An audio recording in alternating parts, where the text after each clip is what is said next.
Hola, buenos días, ¿cómo va? Bien, Gabriel, ya desde el título, el MPN y los otros, vemos que el movimiento popular neuquino está en el centro de la escena de la historia política de Neuquén, ¿verdad? Por supuesto, está en el centro de esa escena desde que la provincia se ha constituido como tal, salvo las elecciones de 1958.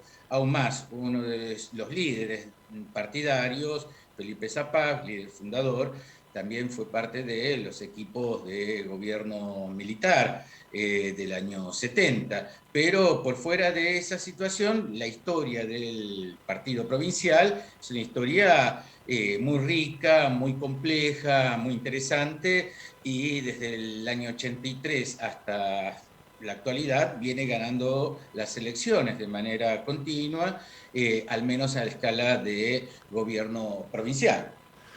Uno a veces mirándolo sin el detenimiento y la capacitación que tenés vos como investigador, mirándolo desde afuera, dice, bueno, debe tener virtudes propias el movimiento popular neuquino, pero también debe haber algunas facilitaciones desde el resto de los partidos políticos para que se den estos resultados. ¿Esto es así?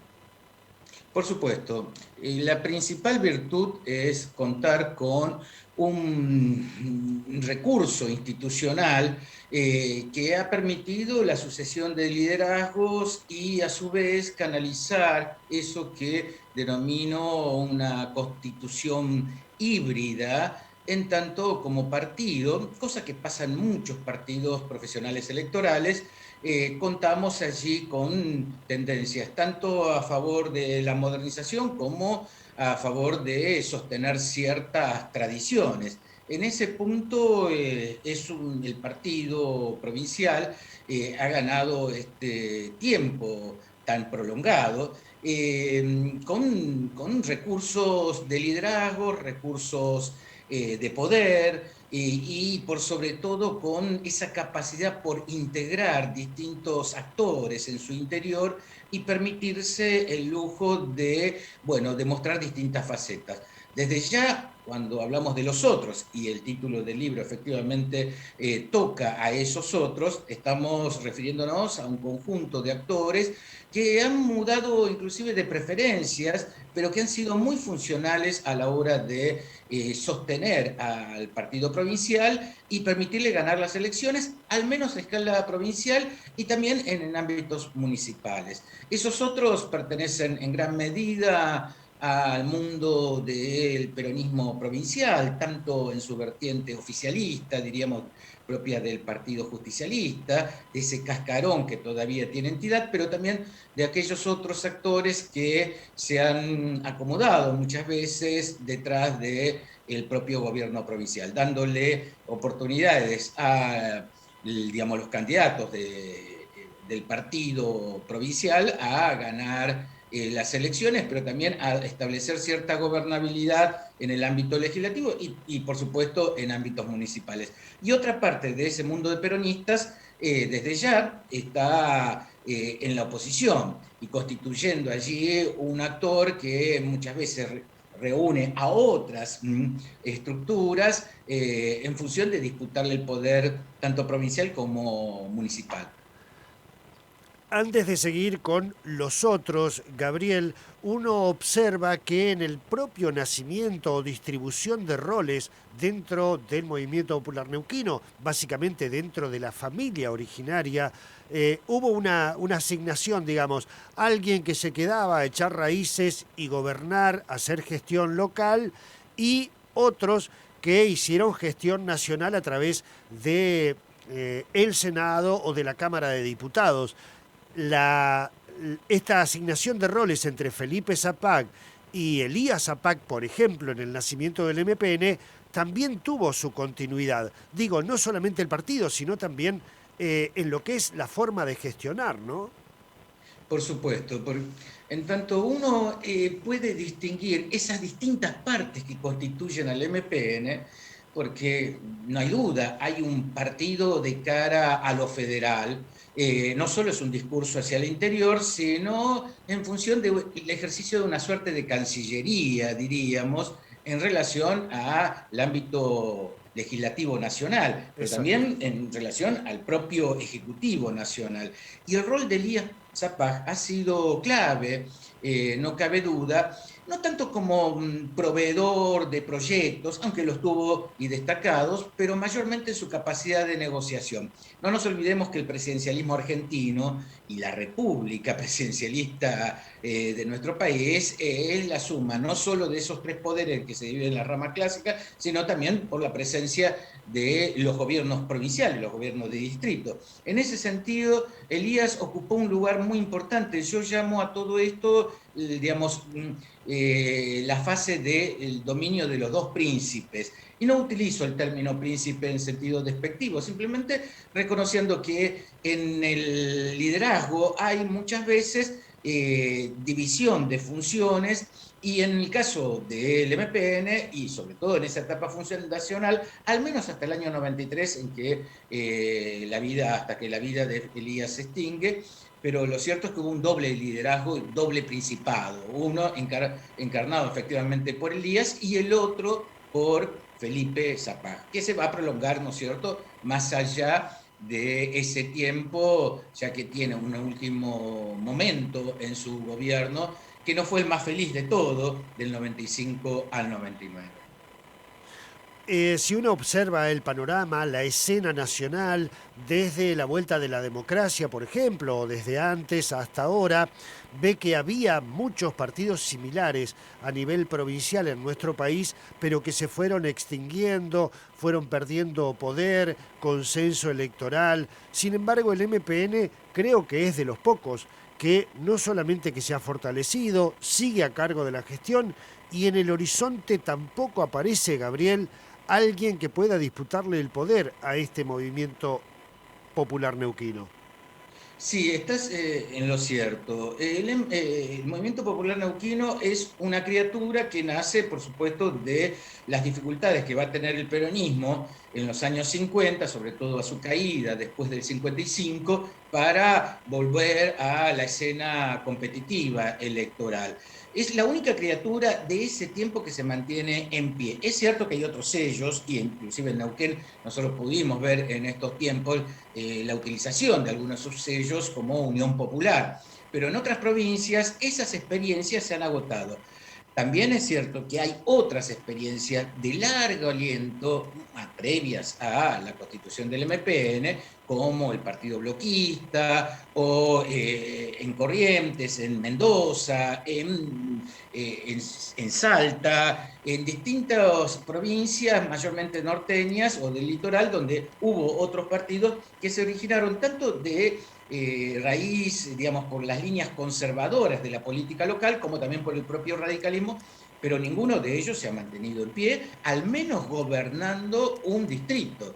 El MPN en ese sentido se comporta, digamos, como parte de la gran familia que es el peronismo, porque hay otras experiencias de similar porte que siguen considerándose integrantes de esa familia, como el Partido Peronista de San Luis o el propio Partido Peronista de La Pampa, que vienen ganando elecciones desde el 83 hasta la actualidad, pero se comportan efectivamente como partidos locales. Pero el MPN debemos insistir, es único en su tipo. Y eso nos permite también, por sobre todo, y es lo que me interesa destacar en este libro, es que como tal, inclusive se permitió sostener su sello partidario, su membresía partidaria, a diferencia de otras estructuras que se disolvieron, ya sea en coaliciones o en esa línea narrativa de vamos por todos o juntos, etcétera, etcétera, que dicen poco. En cambio, el MPN no solo sostuvo su membresía partidaria, sino que también sus líderes y sus principales candidatos surgen efectivamente de una trayectoria al interior del propio partido. No necesitan recurrir a outsiders como si observamos en otras entidades. Claro, recordando el principio de la vuelta de la democracia en los años 80, por ejemplo en la Patagonia, Gabriel, estaba el PACH, que era el Partido de Acción Chubutense, el Partido de Tierra del Fuego, creo que era el movimiento, bueno, Fueguino. el Movimiento Popular Fueguino, MPF, exactamente. Estaba en La Pampa también. Bueno, en Río Negro. En Río el Negro tuvimos PPR. varias versiones de partidos provinciales. Gabriel Rafart, cuando terminaste de ver el libro ya impreso, lo que habías investigado, lo que habías escrito, ¿te dejó conforme? ¿Te dejó con ganas de haber corregido alguna cosa o no? No, siempre, este es un material de historia reciente y como Claro, tal llega hasta el 2019 y hay procesos que no están cerrados. Por ende, digamos, uno quisiera contar con una perspectiva de mayor duración.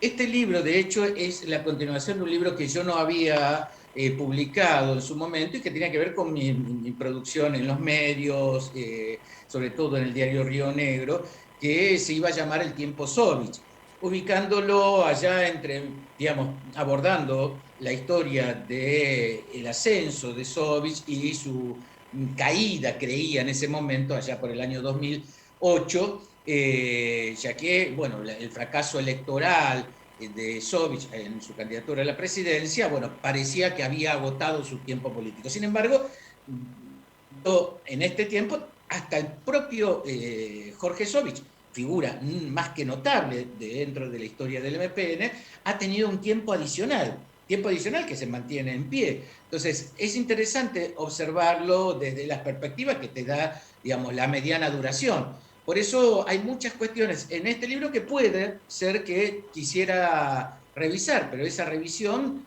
va a tener que ver mucho con lo que podamos ver más adelante. De hecho, yo también abuso conceptualmente de algunas ideas y de algunos términos, por ejemplo, planteando que a partir del 2007 surge un nuevo zapajismo.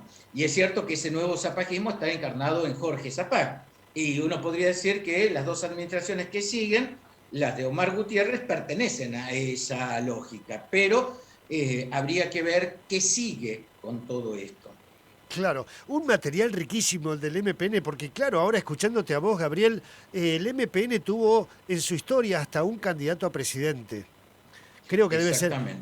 debe ser el único partido provincial que alcanzó a postular a un candidato a presidente. Y después las versiones internas, las ramas. Hoy tenemos 3 mujeres legisladoras nacionales que vienen de la sangre del zapajismo, del apellido, de la familia, en 3 partidos distintos. Así que, Correcto, ese dato que estás presentando es un dato muy interesante que habla también de esa condición de partido híbrido, que se permite inclusive que su tronco familiar pueda dispersarse y hoy ser, digamos, representar a 3 fracciones diferentes de esos 3 sistemas de partidos que yo digo que son los centrales a la historia de la provincia. Porque hay que también insistir frente a ciertas miradas que muchas veces insisten que en Neuquén existe una suerte de totalitarismo, término obviamente muy excesivo para la realidad, que en Neuquén hay un multipartidismo muy competitivo. Es cierto que el MPN muchas veces tiene los principales recursos porque siendo oficialismo está en mejores condiciones para ganar, pero ahí hay que ver también cómo funciona esta lógica de disputas hacia el interior que permite inclusive este dato que vos estás señalando, de la misma manera que permite que hoy el MPN tenga la representación parlamentaria en el Congreso Nacional más baja de su historia, digamos, casi, digamos, qué cosa que le impediría en la lógica anterior, sobre todo cuando estaba Elías Zapag, de establecer esa cancillería exitosa que terciar, él tenía, claro. pero sin embargo, cuentas, todavía sigue contando toda esta historia. Gabriel, no me queda más tiempo, pero sí me queda el agradecimiento por esta charla. Siempre es un placer. Este libro que ya físicamente hoy, por ejemplo, lo vi ya en Libracos, a disposición del público, lo vas a presentar creo que el 28, ¿no? Exactamente, el día 28 hacemos una presentación a través de la Facultad de Humanidades, donde soy docente, y la presentación va a contar con la decana de la facultad, Beatriz Gentile, y además con María Esperanza Casulo, que, digamos, el propio nombre de María Claro, Esperanza no sí, solo sí. remite a una historia dentro del MPN, sino por sobre todo digamos, en sus capacidades como politóloga, como una politóloga muy destacada, no solo con proyección nacional, sino con proyección internacional. Para mí va a ser un gusto contar con esas dos asistencias en la presentación del libro. Muchísimas gracias, Gabriel. Ha sido un placer. Muchas gracias por la presentación. Gracias.